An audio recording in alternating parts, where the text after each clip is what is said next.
ഒന്ന് കാണാനാ ഇവിടെ നിന്ന്. അന്നങ്ങനെ സംഭവിച്ച ശേഷം തമ്മിൽ കാണാൻ കഴിഞ്ഞില്ലല്ലോ.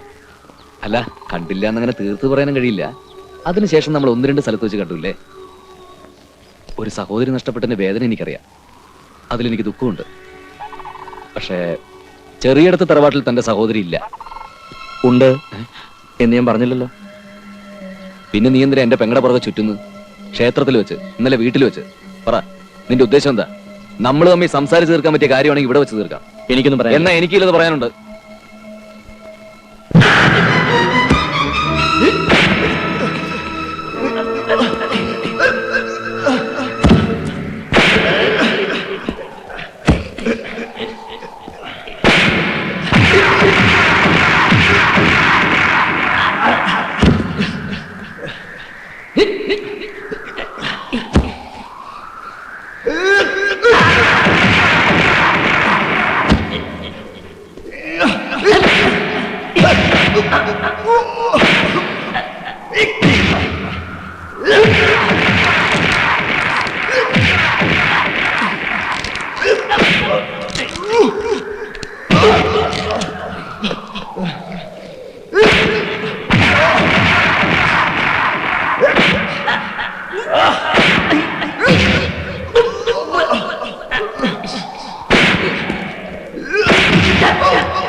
നീ ബാലനല്ല. അല്ല.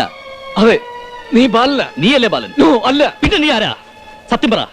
എന്റെ അച്ഛന്റെ അശ്വതിയുടെ മുമ്പിൽ നീ എന്തിനു ഞാനായി വേഷം കെട്ടി? പറ. പണമായിരുന്നു ഉദ്ദേശം, അതോ അവരെ കൊല്ലാനോ? ശരിയാ, ഇതൊരു വേഷം കെട്ടില്ല. ഇത് കണ്ടോ? ഒന്ന് അമർത്തി തിരുമിയ മാഞ്ഞു എന്ന് എനിക്കറിയാം. പക്ഷെ അത് ഇത്ര പെട്ടെന്ന് വേണ്ടി വരും ഞാൻ കരുതിയില്ല. അന്ന് ഒരു വാക്ക് എന്നോട് പറഞ്ഞിരുന്നെങ്കിൽ പറയാമായിരുന്നു. ഞാൻ കയറി പിടിച്ചത് എന്റെ അച്യുതയായിരുന്നു എന്ന്. എന്തുകൊണ്ട് പറഞ്ഞില്ല? ഞാനപ്പോൾ പറഞ്ഞാൽ നീ അവളെ വിട്ടുതരുമോ? നിനക്കതിന് കഴിയുമായിരുന്നു. അശ്വതിക്ക് നീ എന്നൊരു ബാലന്റെ മുഖം കാണാൻ കഴിയുമോ? പറ. കഴിയണ്ടേ? അപ്പോ വെറുതെ സ്നേഹം നടിച്ച് നീ എന്റെ അച്ഛനെ അവളെയും ചതിക്കുകയായിരുന്നല്ലേ? അവക്ക് സ്നേഹിക്കാൻ വെറും ഒരാളെ വേണമെന്നാണോ നീ വിചാരിച്ചത്? അശ്വതി കാത്തിരുന്നത് എന്നെയാ, ഈ ബാലനെ. ഓ, ഇന്ന് ബാലൻ നീയാണല്ലോ. മതി, ഒന്നും വേണമെന്ന് കരുതി ചെയ്തതല്ല. അറിവ് വെച്ച നാൾ മുതൽ തെരുവ് ജീവിതം മുന്നിൽ കണ്ടുകൊണ്ടാണ് ഞാൻ വളർന്നത്. സ്നേഹത്തിന്റെയൊക്കെ വില അറിഞ്ഞു തന്നെ ഇവിടെ വന്നപ്പോഴാ. ബോംബെയിൽ ഒരു കള്ളക്കടത്തുകാരന്റെ ഏജന്റ് ആയിരുന്നു ഞാൻ. അവർക്ക് ആവശ്യം എന്നെ ആയിരുന്നില്ല, ഞാൻ ചെയ്യുന്ന തൊഴിലിനെയായിരുന്നു. ഞാൻ ഓരോ തെറ്റ് ചെയ്യുമ്പോഴും എന്റെ ഉള്ളിൻ്റെ ഉള്ളിൽ ഒരു സ്വപ്നം ഉണ്ടായിരുന്നു. അങ്ങനെയാണ് അവിടം വിട്ടത്. കുട്ടിക്കാലത്ത് എന്നെ സഹായിച്ച ഒരാളുടെ വിലാസം കയ്യിലുണ്ടായിരുന്നു. അയാളെ തേടി ഞാൻ ഇങ്ങോട്ട് വന്നത്. പക്ഷേ ഇവിടെ വന്നപ്പോൾ എനിക്കത് കിട്ടി. ഞാൻ ആഗ്രഹിച്ച ഒരിറ്റ സ്നേഹം.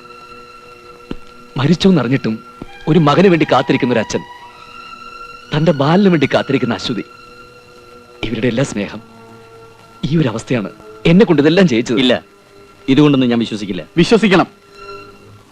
ഇവൻ ഈ വേഷം കെട്ടാൻ കാരണക്കാരൻ ഞാനും കൂടിയാ.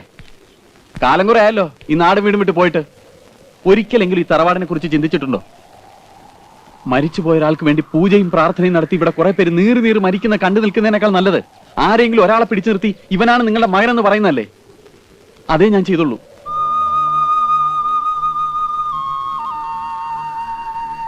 ആരെ നശിപ്പിക്കാനല്ല. ഈ അവസ്ഥയിൽ നീ ആയിരുന്നാലും ഇങ്ങനെ ചെയ്യും. ഇനി പറ, ഞങ്ങൾ ചെയ്ത ദ്രോഹമായിരുന്നു?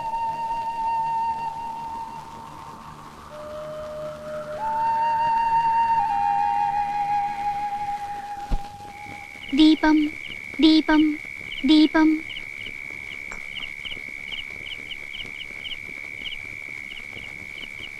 മോളെ, ബാലൻ എവിടെ പോയി?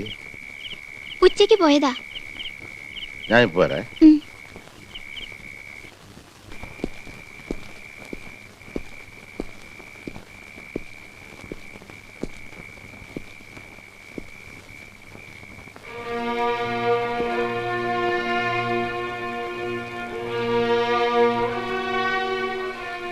പോകാൻ തന്നെ തീരുമാനിച്ചു അല്ലേ?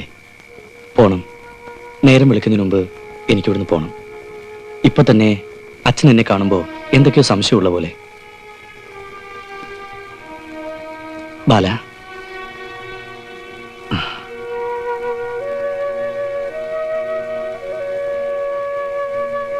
ഒരിക്കൽ പോലും എന്റെ അച്ഛനെ ഇതറിയാൻ പാടില്ല. പ്ലീസ് പോരുത്.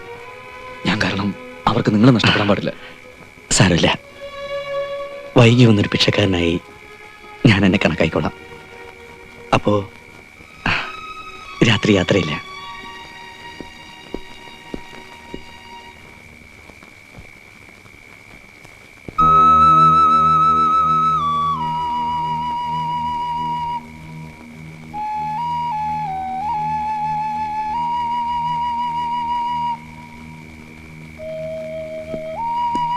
കടപ്പാടുകളെല്ലാം തീർത്ത് പോവുകയാണല്ലേ?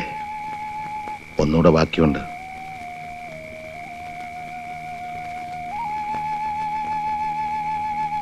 മനസ്സിലായില്ലേ? ഒരു അന്ത്യകർമ്മം എന്റെ. അച്ഛാ, കൂടെ പറഞ്ഞ പെങ്ങൾക്കും ബന്ധുക്കൾക്കും നിന്നെ മനസ്സിലാക്കാൻ കഴിഞ്ഞിരിക്കില്ല.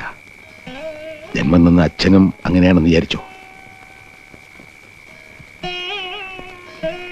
അച്ഛനോട് ക്ഷമിക്കടാ മോനെ.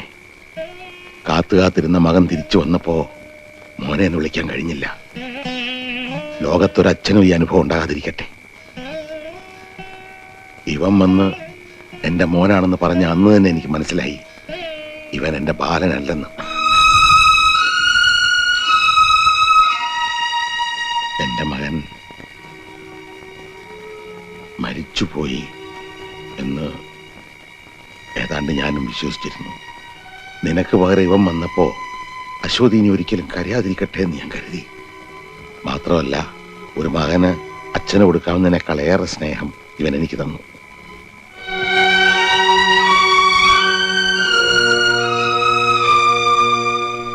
ഇനി ആര് വേണമെങ്കിലും കരഞ്ഞോട്ടെ, നീ എനിക്ക് തരുന്ന സ്നേഹം മതി. എന്റെ മോൻ പോകരുത്. അത് ശരിയാവില്ല അച്ഛാ. കഴിഞ്ഞതൊക്കെ ഒരു സ്വപ്നമായിരുന്നു അച്ഛൻ കരുതണം. ഇവനാണ് അച്ഛന്റെ ബാലൻ. സത്യത്തിൽ ഇവൻ അശ്വതി രക്ഷിക്കുകയായിരുന്നു. ഒപ്പം നിങ്ങൾ എല്ലാവരെയും. ഇവനോടുള്ള നന്ദിയായി എനിക്ക് പോയേ പറ്റൂ. ഞാൻ ജീവിച്ചിരിക്കുന്നു എന്നുള്ളത് തന്നെ അച്ഛന് ആശ്വാസമല്ലേ? അത് മതി.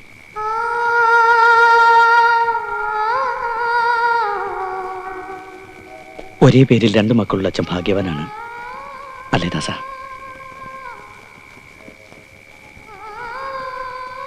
അച്ഛൻ എനിക്കൊരു വാക്ക് തരണം.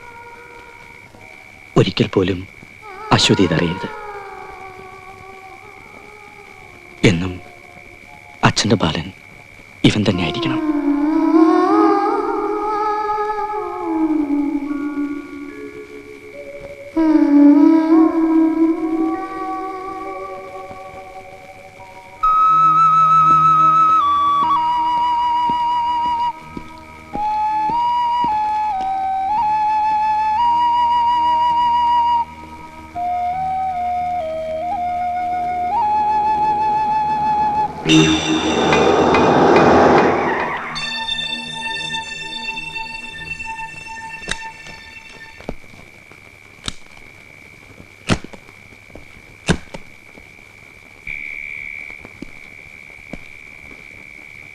വിക്രമ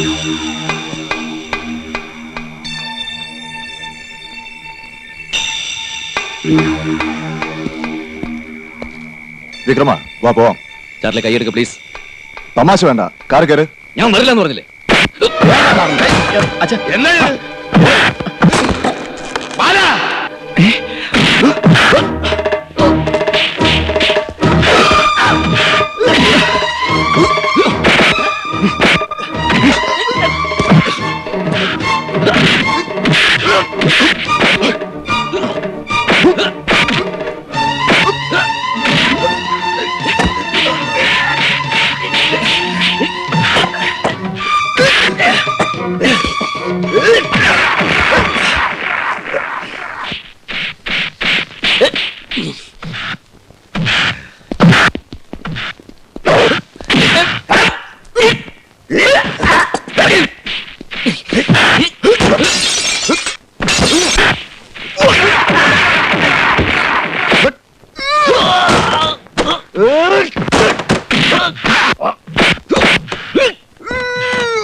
അച്ഛാ La